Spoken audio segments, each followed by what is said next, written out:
Hey, Shalom, man. Praise Yahweh. Everybody go ahead and stand. Well, you're already standing. Let's go ahead and we'll open in prayer. Great and merciful loving Father, whose holy and righteous name is Yahweh, this is your servant, Yisrayl Hawkins, Father, along with your whole house, Father, asking permission to come before you under the headship of our pastor and overseer, the great Kohen Yisrayl Hawkins, and through the authority of your Son, Yahshua Messiah. We do thank you, Father, for the great blessing you've given to us and allowing us to be in your house, Father, and for bringing us the understanding, Father Yahweh, of your laws and your prophecies. We do pray that you continue to bless us with the wisdom, understanding, and knowledge, Father Yahweh, we need, and the strength and the perseverance that we need, Father Yahweh, to overcome all sins, Father Yahweh, anything that separates us from you, Father, so that we can be counted worthy to serve you and your people forever. We do love you and praise you, Father, and we do ask these blessings in the name of your Son, Yahshua Messiah. Hallelujah, Yahweh. Praise Yahweh. Everybody, please go ahead and be seated. Okay, we are in the book. There is someone out there. There is someone out there. And we just started, last week we just started up with chapter 1. And chapter 1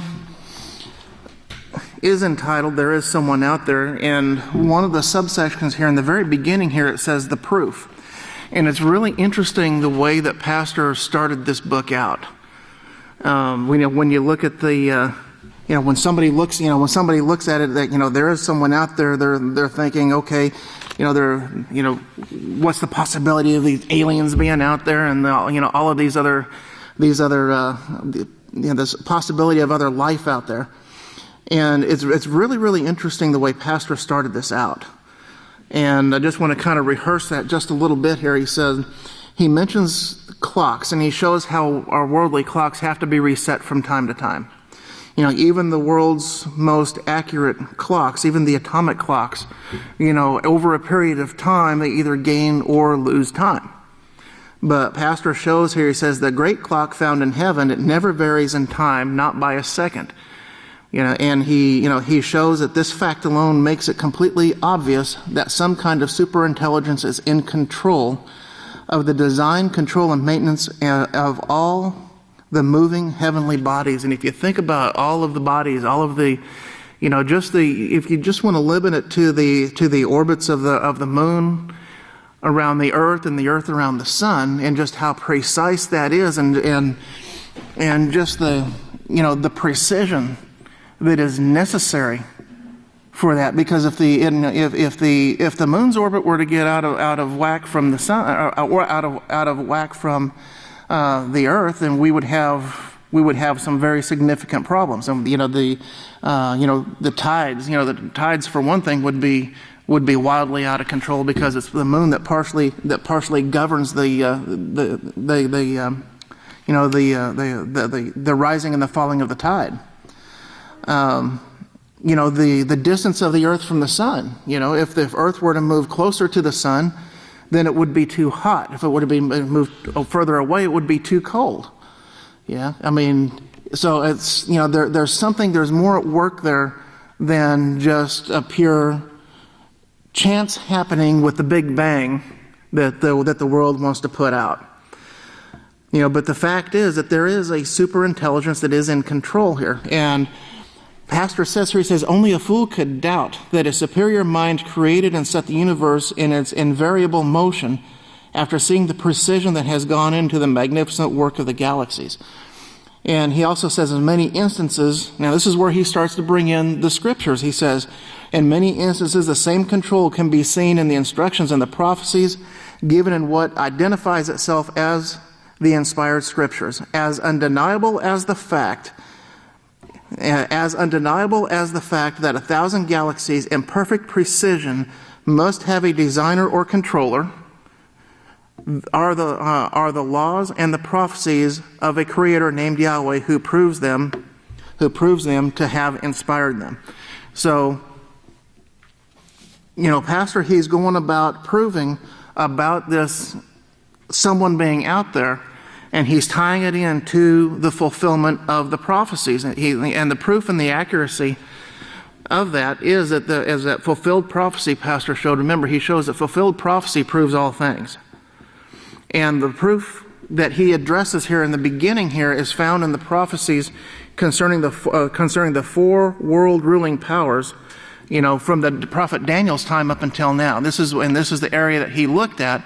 And one of the areas that the reason he looked at that was because it's completely supported in history. The fulfillment of the prophecies are completely supported. Yeah, no doubt. But these are they're easy to point out, and it's very easy to show, not only the detail of these prophecies, because the prophets are very, very detailed about these particular, kingdoms, and especially this fourth kingdom that we'll be getting into, that we're going to be continuing in tonight. So we see the four world ruling powers. Anybody remember what they were? Remember what the first one was in Daniel's time? Babylon, right, that Babylon. How about the second one? Medo-Persia. The third one? Greece. And the fourth one? Rome. Okay. Now, the world we live in today, Pastor shows here, he showed it's simply a continuation of the Roman Empire. It's a simple continuation. The Roman Empire never died out. The prophecies show, that in the description of the description of the beast, in Revelation, Pastor shows where it was, where the beast was seen and it had a wound as it was wounded to death, but the deadly wound was healed. And that actually shows that this beast, didn't completely die out. Pastor, he did show that let me see here. Kind of getting ahead of myself here a little bit. But we're looking at the world that we live in as the continuation of the Roman Empire, and we see that throughout, our daily lives. The very governmental system that is set up here in the United States.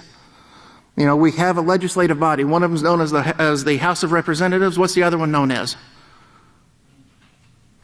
The Senate, right? And the Roman government. The Roman government also had a Senate. You can see the parallels there. You can see Pastor has brought up many times with the system of law enforcement, the system of the police, and he showed the parallels of that system because he said every police officer has a replica of the Roman shield that they wear on their chest over their heart.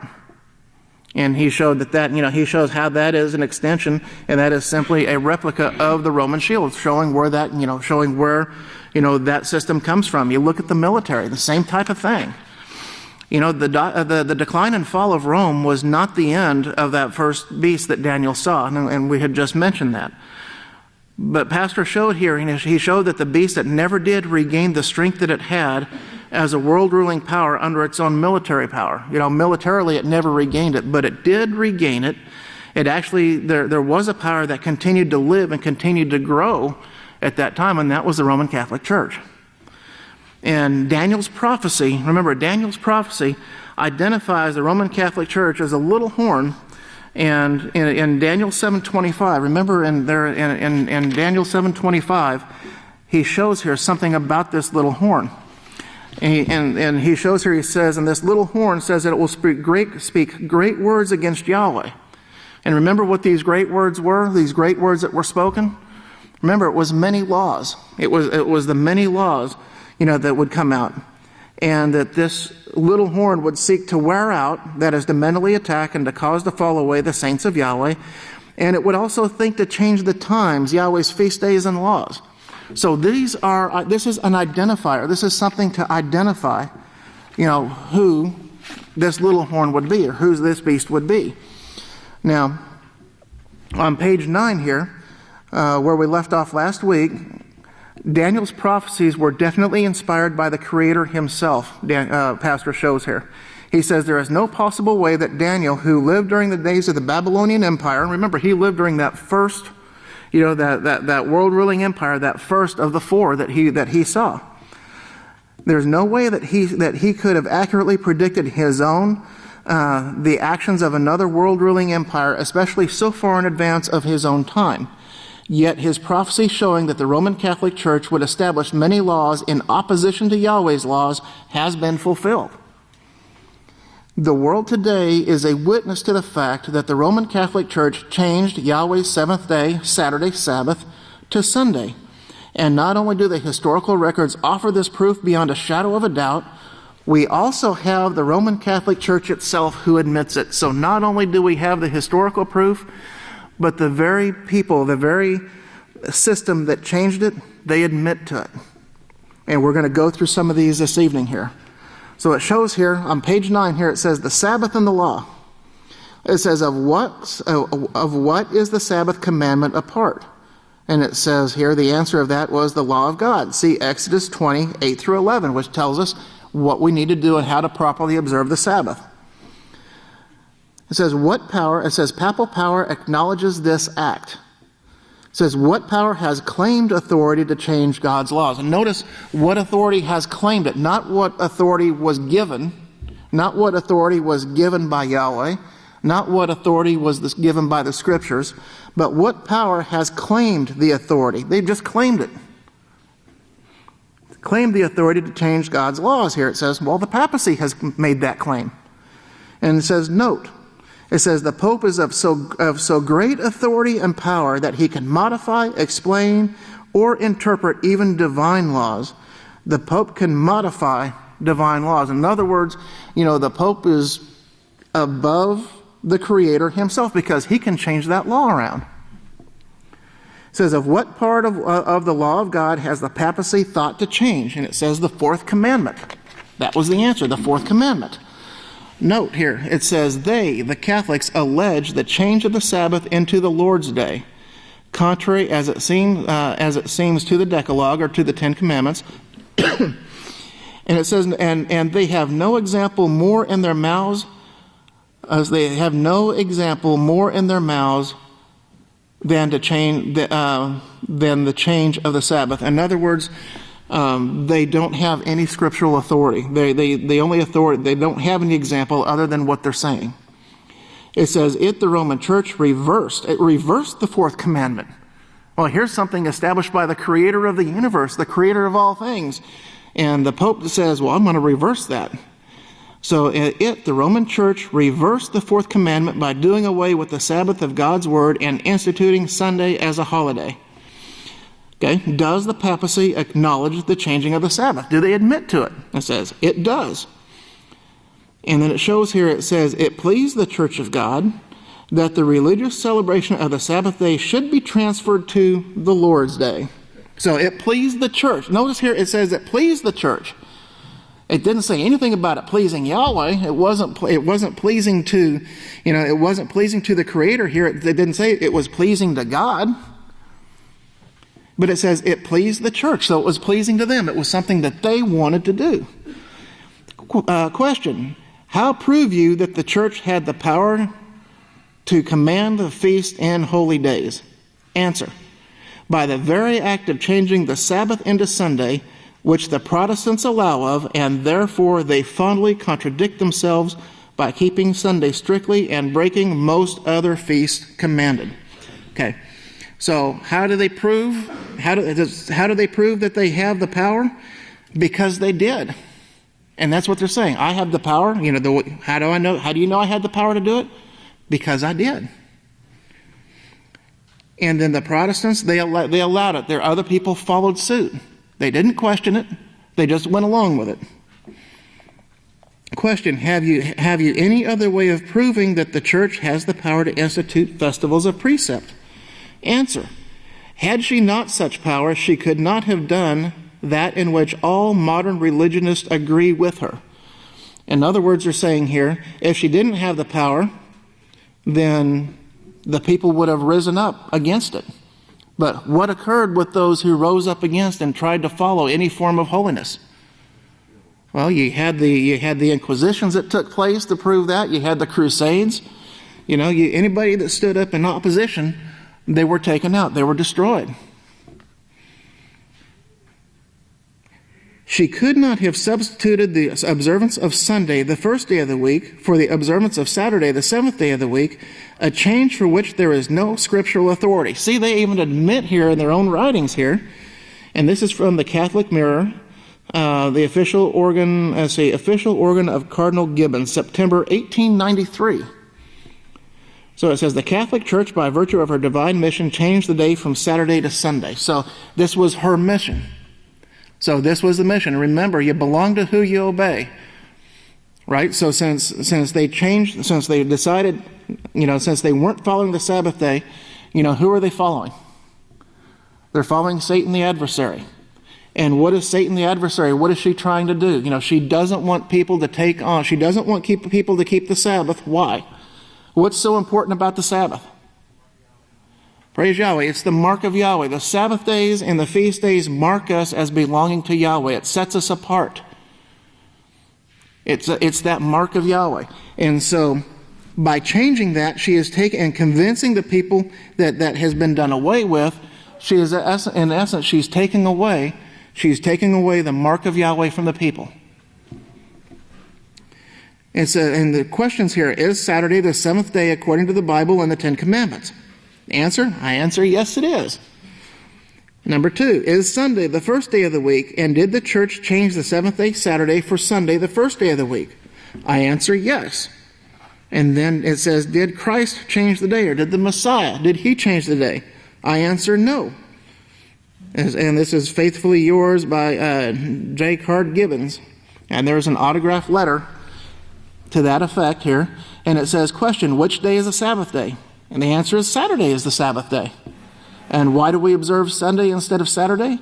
We observe Sunday instead of Saturday because the Catholic Church transferred the solemnity from Saturday to Sunday. So you can see, they're out of the Catholic churches, out of their own mouth, they say there is no scriptural authority for that change. But yet they did. They did because they could. And they show that there is no scriptural authority for that. The first religious system to change the Sabbath, then teach the substitute to the world, fulfilling this prophecy, was the Catholic Church. The counterfeit. Revelations, shows. Remember the white horse?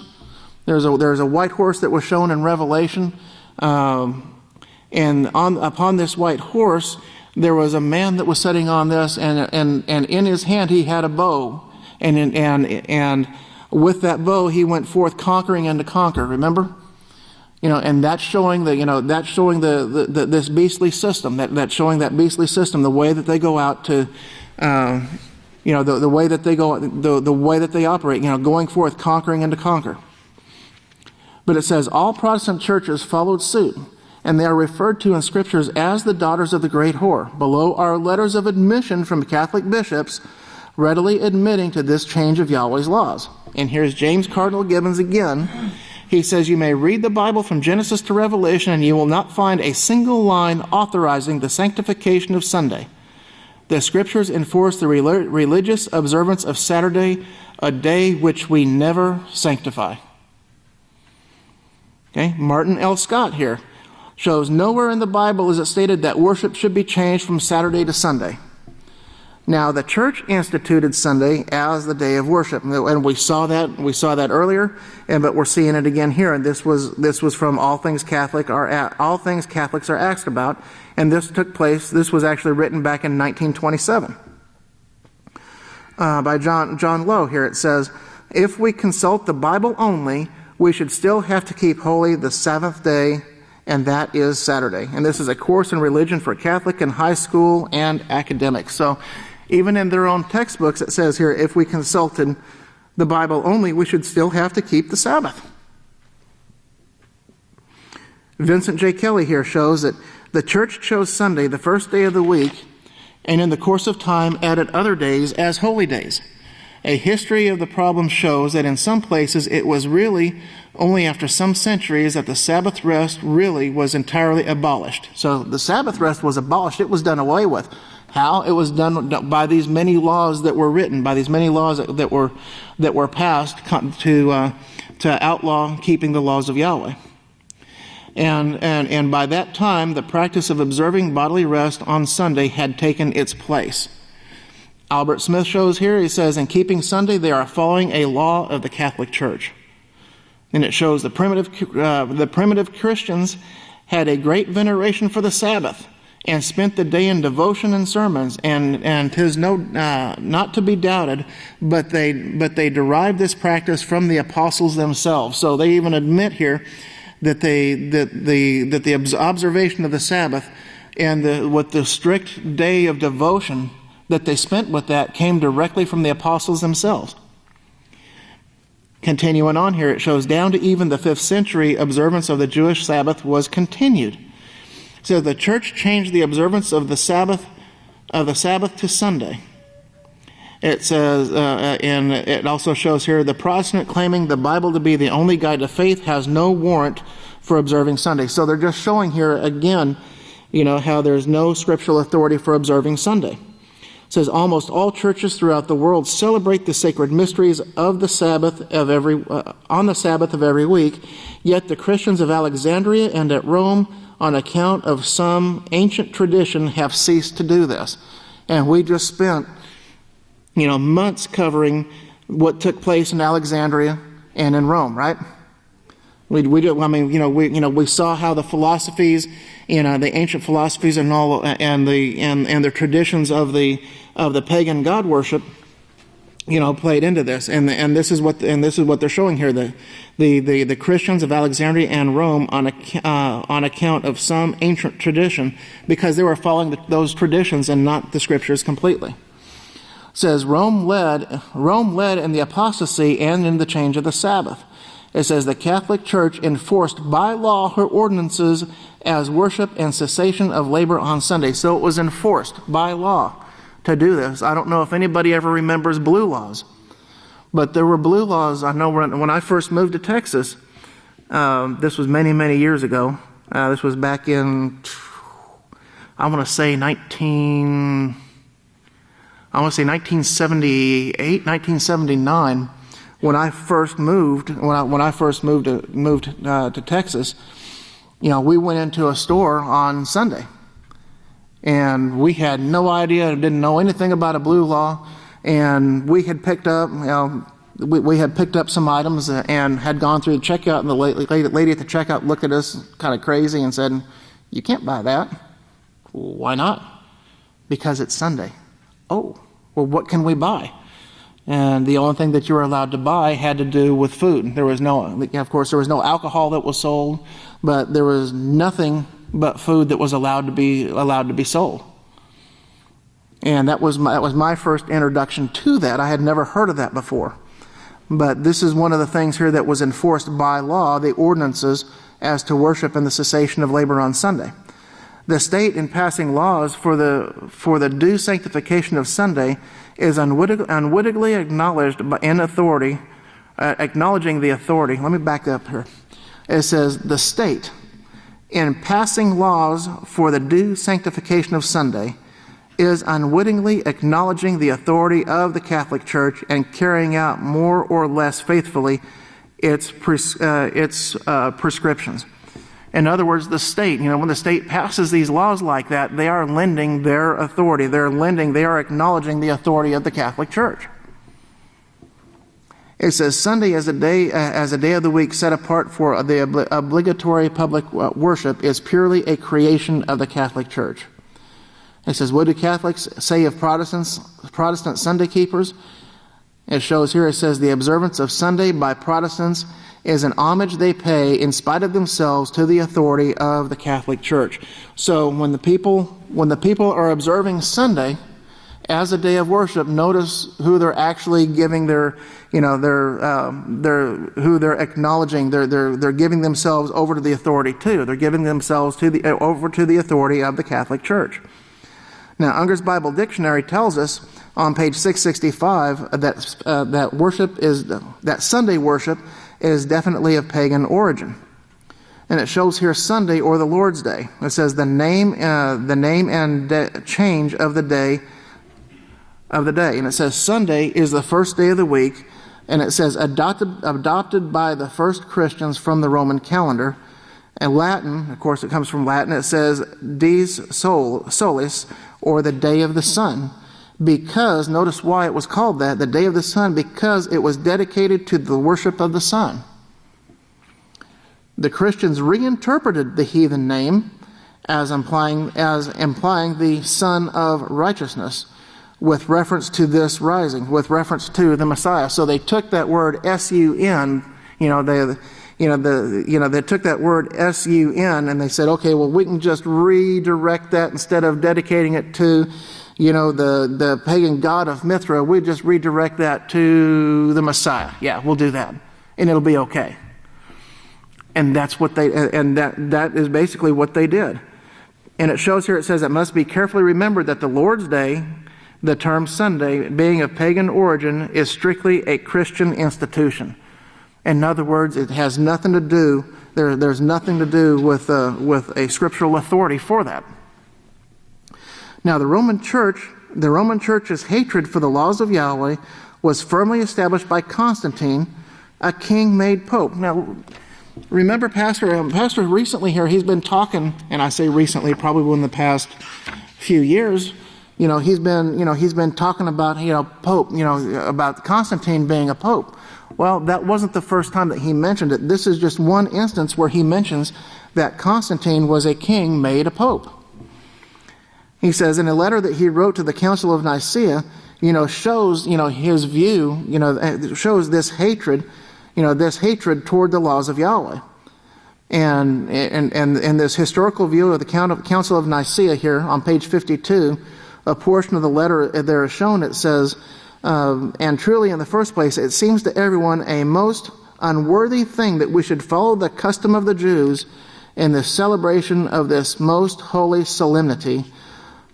Solemnity, who polluted wretches. So you can look at the language here that's being used toward the believers. Having stained their hands with a nefarious crime,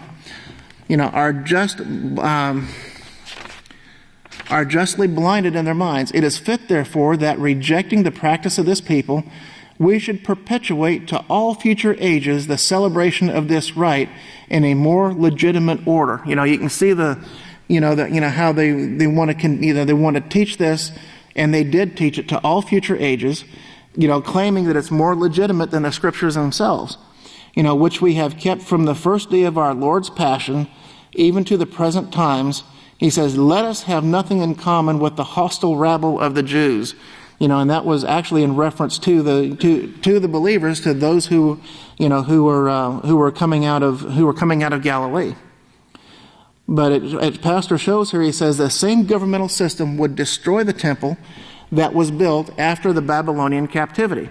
And remember what Pastor is going through. Remember the purpose of the first part of this chapter here is Pastor is going through the prophecies, and he's showing that fulfilled prophecy proves all things. Keep that in mind, as we go through here, because the whole intent here is to prove that there is a superintelligence who is in control, not only of the heavens and the earth and everything in it, but also the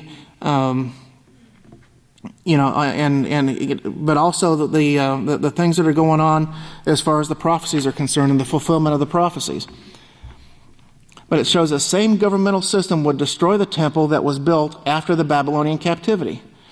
The prophet Daniel wrote his prophecies during the time of the Babylonian captivity after the destruction of Solomon's temple. He subsequently prophesied about the reparation and restoration of Jerusalem and the temple in the following verses. So in Daniel 9, 25 and 26 here, he says, Know therefore and understand that from the going forth of the commandment to restore and to rebuild Jerusalem to the Messiah the Prince will be 7 weeks. In 62 weeks, the street will be rebuilt again, and the wall even in troublous times. And after 62 weeks, the Messiah will be cut off without a successor, and the people of the Prince will come, and the people of the Prince that will come will destroy the city and the sanctuary, and its end will be with the flood, and unto the end of the war and desolations are determined. And Pastor, he's going to go through and he's going to explain this time period here. And he shows here in researching the history of this event. So we see the prophecy here. Now we're going to see the fulfillment of this in history. It says, in researching the history of this event using scripture and other historical data, we find that it was exactly this length of time, 7 weeks, that Azariah and Nehemiah were employed to restore the sacred constitutions and civil establishments of those holy sites. History shows that after they were commissioned by Artaxerxes to accomplish this, their work lasted 7 weeks. Remember, these are weeks of years. So this 7 weeks, so 7 times 7 is 49, so it lasted 49 years. Daniel then writes that after a period of 62 weeks, which is 434 years, that Jerusalem and the temple would be destroyed again. And we see that here in Daniel 9:26. And after 62 weeks, Messiah will be cut off without a successor, and the people of the prince that will come will destroy the city and the sanctuary. So we see that there. It says, the prophecy concerning the destruction of Jerusalem and the temple, the house of Yahweh, was also foretold by other prophets as well. So it wasn't just Daniel, but there were other prophets as well. Isaiah 64:10-11 shows, your holy cities are a wilderness. Zion is a wilderness, and Jerusalem is a desolation. Our holy and our beautiful house, where our fathers praised you, is burned up with fire, and all our pleasant things are laid waste. Will you restrain yourself at these things, Yahweh? Will you hold your peace, remain silent, and afflict us exceedingly? Micaiah 3:1-2. Therefore, because of you, Zion will be plowed like a field, and Jerusalem will become heaps of rubble, and the mountains of the house of Yahweh like the high places of the forest. Jeremiah 26:18-20-21 and 23. Micaiah of Moresheth prophesied in the days of Hezekiah, king of Judah, and spoke to all of the people of Judah, saying, this is what Yahweh of hosts says, Zion will be plowed like a field, and Jerusalem will become heaps of ruins, and the mountain of the house of Yahweh will be like the bare hills of the forest. So you can see we've got 2 different prophets here that are prophesying the same thing. It says, and there was also a man who was prophesied in the name of Yahweh, Uriah, son of Shemaiah, and of Kirath Yearim, who prophesied against this city and against this land in the words similar to the words of Jeremiah. So, Pastor shows here, he says, the prophets' inspired words. These prophets' inspired words leave us little doubt as to the time period and to the events that were to take place. Okay, so he's asking the question, do we dare say, after seeing these prophecies fulfilled in such detail? Now, notice the detail and stuff the detail that these prophecies were fulfilled in. Do we dare say that after seeing these prophecies fulfilled in such detail that the prophets are lying about these events?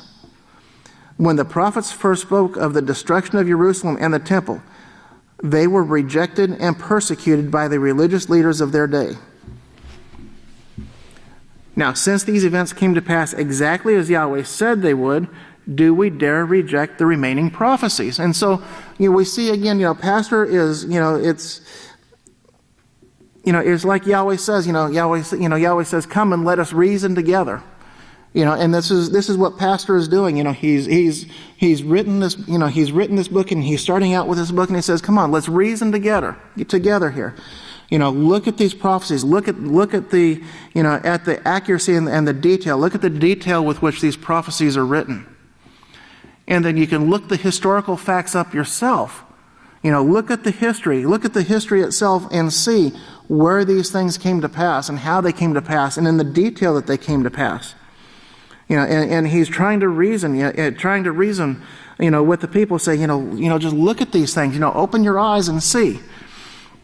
Pastor, there's a quote that's a little bit later in the book here, and I wrote it down, and I really like, because this is what he's trying to get the people to understand and what he's trying to get the people to see. He says, the scriptures prove themselves true to anyone who wants to study them and who wants to admit to the facts. The scriptures prove themselves true to anyone who wants to study them and who wants to admit to the facts. History, the history is there. It proves it. It's right there. It's recorded. We can see it. All we have to do is, read and study, and we don't even have to study on our own. Pastor has spent years and years and years, putting these things together and taking the years of exposure to the scriptures and the years of knowledge and the years of study, and he's put it all together for us. In just this instance here, proving that there is somebody out there. He's taken all of those years of study and he's compressed it down into a mere 382 pages to go through and to prove those things to the world and to help prove those things to us as well. But when the prophets, Pastor shows here, he says, when the prophets first spoke of these things, they were rejected. The prophets were rejected. Notice the detail that the prophets were inspired to write for our learning.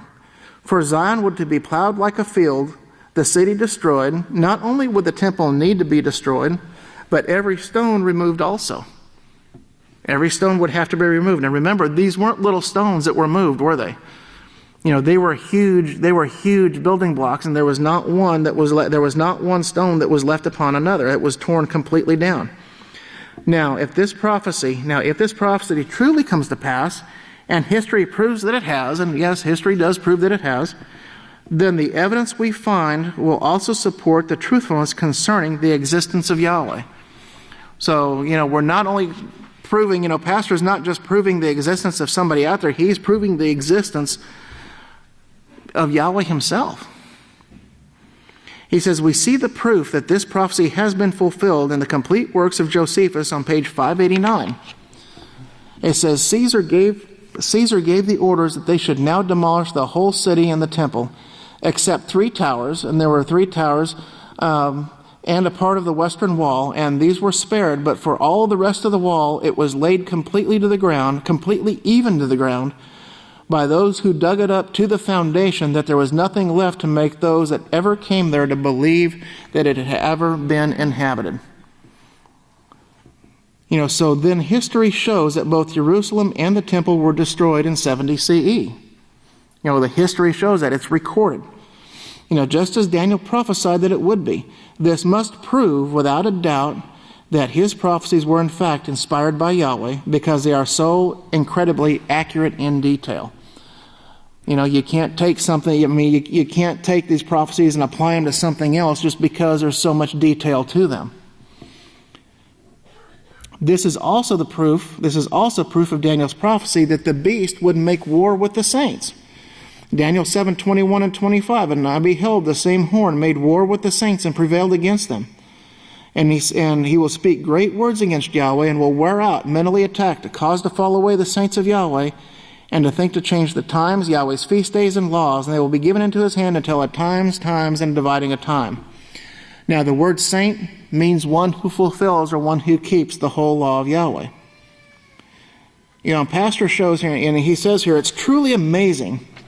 He says it's truly amazing that Daniel was able to foretell so accurately the details concerning the religious governmental system that would exist in our time period. Just think about the details that Daniel did show here. He says the fact is that a superior being gave this vision to Daniel, who is merely a human being, not having the power or the ability to see these things on his own. Without inspiration from the superior being, Daniel could never have been able to predict the extreme hatred this religious governmental system would have for Yahweh's laws and those who keep them are his saints. Now, if this is not enough to convince you that a super being exists and that he is in control, then maybe the headlines of today's news will. And this is one of the reasons that Pastor, he plays the news. We go through the news so we can see the fulfillment of prophecy. We see it coming to pass right before our eyes. This same governmental system would make a 7-year peace agreement in the last days. And he says, anyone who keeps up with the current world events is aware of the turmoil and strife in the Middle East, especially between the nation of Israel and the PLO.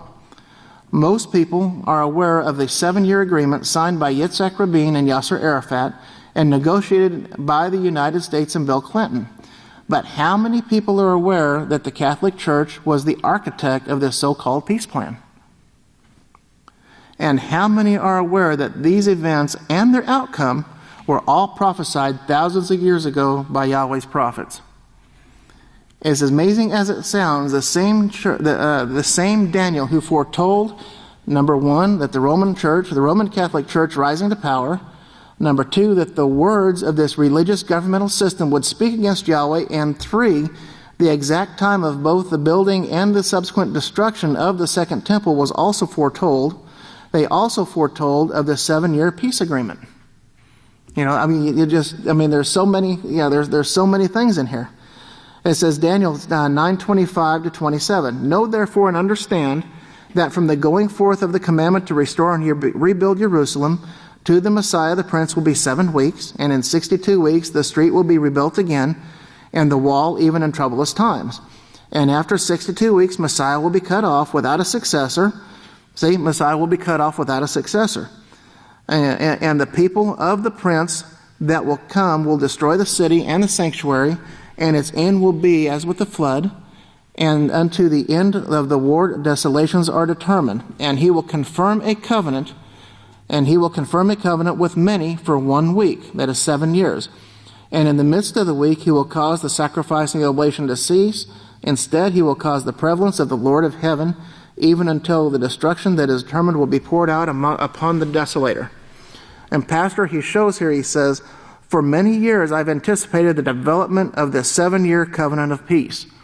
This was something he was looking for years. And he says, I saw in prophecy that the Catholic Church would initiate this covenant during the last 7 years of mankind's rule upon the earth. And I wrote about it in the late 1970s in the books, The Mark of the Beast, volumes 1 and 2. And on September 13th, 1993, this covenant of peace, this peace agreement, was confirmed and signed and scheduled to go into effect on October 13th, 1993. The signing of this peace agreement was aired on ABC World News, and the following is a transcript from that report. And I remember when that came about. The news was played, the clip was played, I think for several Sabbaths in a row, and that with this part where it specifically mentions about the 7-year peace, that was looped over and over and over and over and over again. But it was so quick. It was mentioned just so quick. If you weren't paying attention, you would have missed it. But the article, or the transcript here shows, in Jerusalem, the PLO chairman Yasser Arafat is also hearing those shouts of traitor from within the Palestinian community, which is one reason he is working so hard to get this agreement with Israel sealed, signed, and delivered fast. He wants the Arab leaders behind him. And here's ABC News, James Bitterman reporting.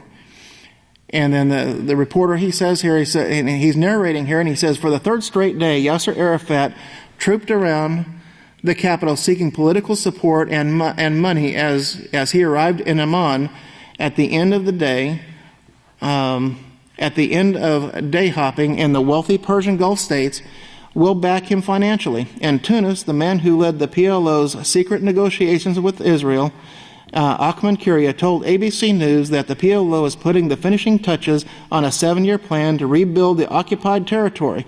You see how quick that went? It was just a quick word. It's putting the finishing touches on a 7-year plan to rebuild the occupied territory. And then it goes on to continue, and it goes on to describe the cost of the plan. It says if this plan will not be able to be implemented, there will be a catastrophe. And then it shows the type of work and stuff that was done, or that was to be done. The more immediate problem is the peace agreement itself. So now we see not only the 7-year plan, but it also shows here that it is a peace agreement. Arafat's advisors are saying tonight that the next step will be to convene a PLO executive community meeting here in the next 24 hours, a meeting which must produce official recognition of Israel's right to exist if the peace process is to continue. So you can see just how quick, it was just a real quick blurb, and it was, if you weren't listening for it, you would have missed it, and that's why he looped it over and over and over again. But you can see, we see when this was, it came to pass. Many of us were here when we saw it. But it hasn't been that long. Let's see. It's been about 20 years since that came about. But it says the prophets of Yahweh go on to prophesy that this peace agreement will end in global war and in destruction. Now remember, the one thing about this peace agreement, it was a plan of action. Remember, it wasn't just 7 years. It wasn't just a 7 year from 7 years from 1993. From 1993 to 2000. I mean, it just wasn't that. It wasn't going to be that quick. It was a plan of action. And Pastor, he even made mention this last Sabbath. He said we're about to the end of this plan of action here. He says about the only thing left is the nuclear wars that are going to be coming as a result of it. And but Pastor shows here. He says the prophets of Yahweh go on to prophesy that this peace agreement will end in global war and destruction. Notice what the Creator inspired Daniel and Isaiah to write. In Daniel 8:23 to 25, and it says, and in the last days of their kingdom, so we're given a time period here, in the last days, it says, when the transgressors have reached their fullness. So, the transgressions, the sins of the people, as Revelation shows, have reached even up into the heavens. A king of fierce expression and understanding and dark sentences that is skilled in trickery and deception will stand up, and his power will be mighty, but not through his own power, and he will destroy astoundingly, and he will succeed in practice and will destroy the mighty and holy people. And through his policy, he will also cause craft, deceit, and fraud to succeed at his hand, and he will magnify himself in his heart, and by peace, notice, by peace will destroy many. He will also stand up against the prince of princes, but he will be broken without hands. And Isaiah 24:1 through 6, shows, that Yahweh, behold, Yahweh makes the earth empty and makes it waste. He says, perverts the face of it and scatters abroad the inhabitants. Now remember, Yahweh doesn't make the earth empty. He doesn't make the earth waste. This is something that, He allows us to take place through mankind's sins. This is through the violating, as we're going to see here, is through the breaking of the law of Yahweh. Now remember, the judgments of Yahweh are set. Okay? The judgments of Yahweh are set. It's just like we were taught in the Peaceful Solution Character Education Program. For everything that we do, for every decision, for every action that we take, for every decision that we make, there's either going to be rewards or consequences for those actions, right? For those choices. And the rewards for keeping the law is that we would live in peace, joy, and abundant living, no disease, no war, no hatred, no bitterness. Nobody will be going without anything. There's going to be no starvation, no disease, nothing like that. But the consequences that come from breaking the law, the consequences that come from that are exactly what we see. We see the sickness, we see the disease, we see the wars, we see the violence. And mankind is so wise in their own minds that they devise these peace plans, they devise these things, but they leave out the most important part of that. They leave out the laws that are able to bring peace. They reject those. They reject those laws, and they're never going to have peace. None of these peace agreements are ever going to work. The only thing that is going to work is when people come to the realization that they need to submit to the laws of peace. They're going to realize that the Peaceful Solution Character Education Program is mankind's only hope. And that's the stark reality. That's the reality of it.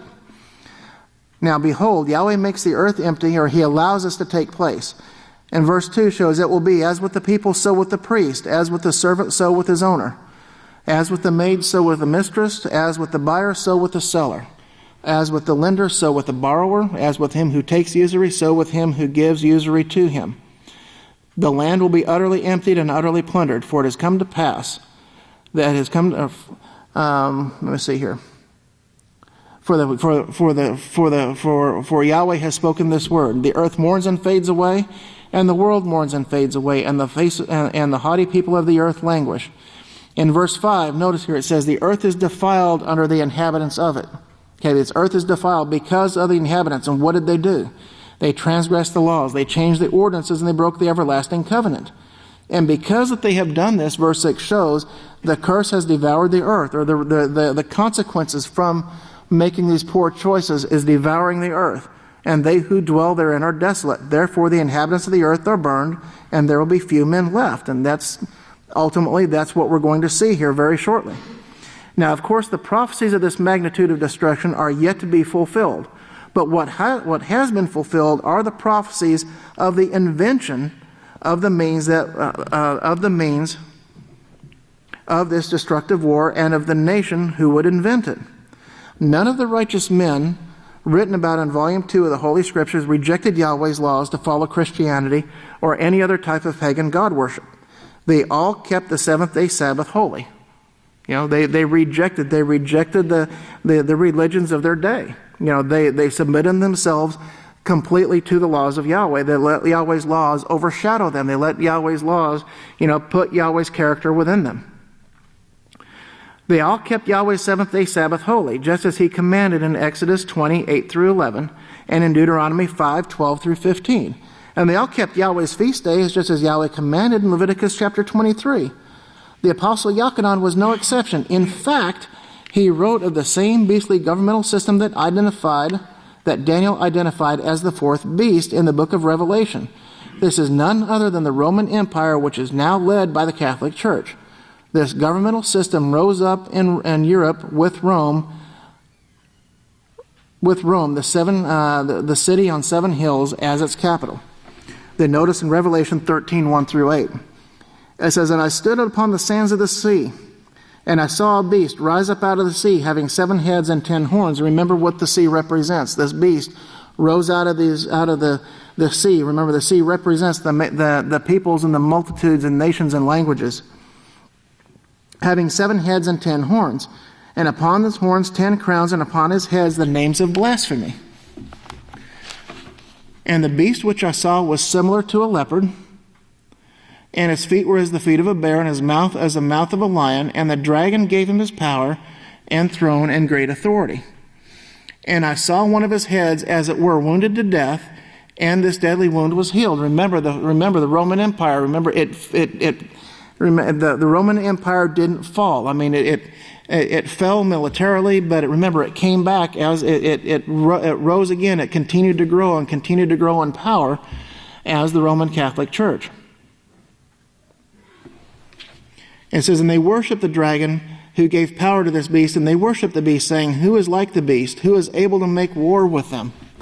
And this is the attitude that is out today. I go back to the One Peaceful Solution commercial that had they had the 2 stick people that were going back and forth, and one had a bigger rock, and then one got a bigger boulder, then one had a big stick and a club, and it kind of went back and forth like that.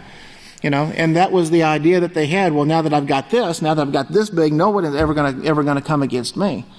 And that, of course, as we saw there, that was a simple demonstration of what's realistically going on in the world. And it was given to them, verse 5 there, it says, and there was given unto him a mouth speaking great things and blasphemies, and power was given to him to make war for 42 moons. And remember this mouth speaking great things. Remember, Daniel talked about the multitude of laws, the many laws that were passed. And he opened his mouth in blasphemy against Yahweh, and to blaspheme his name and the house and those who dwell in heaven. And it was given to him to make war with the saints, to overcome them.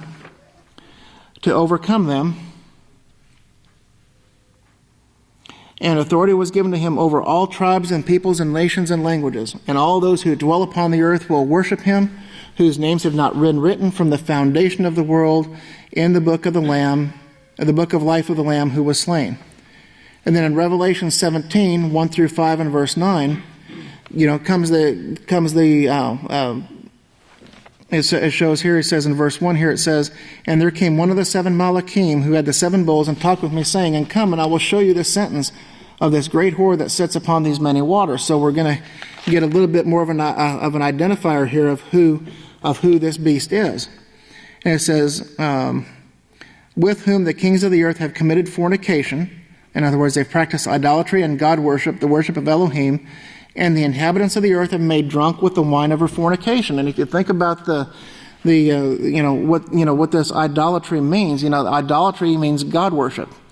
And there's a certain amount of, the people have been made confused with these teachings. And so he carried me away in the spirit into the midst of the God worshippers, and I saw a woman sitting on a scarlet-colored beast, having, I saw a woman sitting on a scarlet-colored beast, full of names of blasphemy, having 7 heads and 10 horns. And the woman was arrayed in purple and scarlet color, decked with decked with gold and precious stones and pearls, having a golden cup in her hand, full of abominations and the filthiness of her fornication. So you can see here she's dressed up so, to appear oh so beautiful on the outside. And Pastor has shown here with the, with the way that she's arrayed, the way that she's dressed up, and with the, with the golden cup in her hand shows, just the amount of wealth that she has. But notice that she has in her hand, and inside this golden cup in her hand was full of abominations and the filthiness of her fornication. And upon her head was the name written, Mystery Babylon, the great mother of harlots and of the abominations of the earth. And verse 9 shows, and here is the mind which has wisdom. The 7 heads are the 7 mountains on which this woman sits. So, it shows not only that this woman is very rich, but it also shows where she sits. She sits on 7 mountains. The meaning of the words shown in these verses, Yochanan was inspired to write, show us more information about the character of this 4th beast. The Roman-influenced religious governmental system ruling today that Daniel saw. The word translated fornication, Revelation 17:2, which is used to describe what the kings of the earth have done with this great whore, is word number 4203 in the Greek Dictionary of Strong's, and it means idolatry. And any reliable dictionary will show that idolatry means God worship. And remember where they came from. Remember where they came from. They came out of Alexandria, Egypt. Just like we had been going over in the book, Did Yahshua Messiah Pre-Exist? So then we see that the great whore and the kings of the earth with her are worshiping God. They're not worshiping Yahweh, the Creator. The fact is that Yahweh, who inspired the Holy Scriptures to be written, never identified himself as a God or as a Lord. It says God, El or Elohim, and Lord Adonai are the titles of pagan gods. Again, we saw where those came from in the last book that we read. It says the prophets who were inspired by the Creator in the original writings of the Holy Scriptures, they never used any name other than Yahweh to address the Creator. And they didn't call him by anything else. It says these pagan titles were all added to the original inspired scriptures by copyists who were either God worshippers themselves or who began to believe that the name of the Creator Yahweh was not supposed to be pronounced or written. The false teaching of replacing the Creator's true name with pagan titles came forth in the days of the holy prophets, but not by the holy prophets themselves. In fact, the holy prophets, they condemned this practice. Jeremiah 23, 26 through 27 shows that. And it says, how long will this be in the heart of the prophets who prophesy lies? Yes, they are the prophets of the deceit of their own minds. They relied upon, their own thoughts, their own devices. They are the prophets of the deceit of their own minds. They trusted in their own hearts. Who devise, who plan and scheme to cause my people to forget my name. So this, we can see that, and as we saw before, this wasn't something that was an accidental occurrence. This wasn't an accident. This was actually something that was devised. It was planned. It was plotted, planned. It was very carefully thought out. Which they tell every man to his neighbor, just as their fathers have forgotten my name for Baal or for Lord. The whole idea, just as it was with the trying to get the people separated from Yahweh by substituting the first day of the week for worship for the Sabbath. They also further tried to separate the people by concealing the name of Yahweh. And this is on page 21, toward the bottom of the page here, and I think that's probably a pretty decent place to stop. So we'll go ahead and we'll stop here on the bottom of page 21, and we'll pick up here next week. If everyone will go ahead and stand, we'll go ahead and we'll close.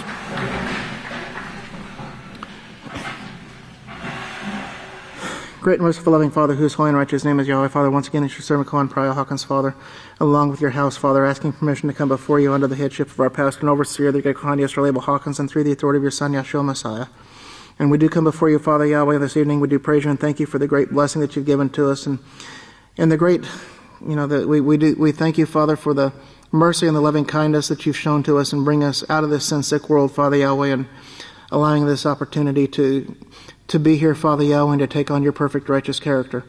We pray as we go forth this week, Father Yahweh, that you continue to strengthen us, Father Yahweh, that you'd bless us with wisdom and understanding and knowledge, Father Yahweh, to see the deception that's in this world, Father, and we pray for your continued protection and guidance as we do go about, Father Yahweh, and we'll pray for your protection for all the workers, Father Yahweh, for our pastor and overseer, the great Yisrayl Hawkins. Pray that you continue to protect him, Father, from those who seek to destroy him at this time, Father. We also pray for those who are sick and afflicted, Father. May you be with them, strengthen them, and heal them, Father. And also pray for those who are incarcerated, Father Yahweh, by this evil, beastly governmental system. Especially the great Limmuwdyah Hawkins, Father. We do pray that you would be with all of our brothers and sisters wherever they may be. May you strengthen them and guide them and comfort them, Father. And we do love you and praise you and thank you. And we do ask all these things in the name of your Son, Yahshua Messiah. Hallelujah.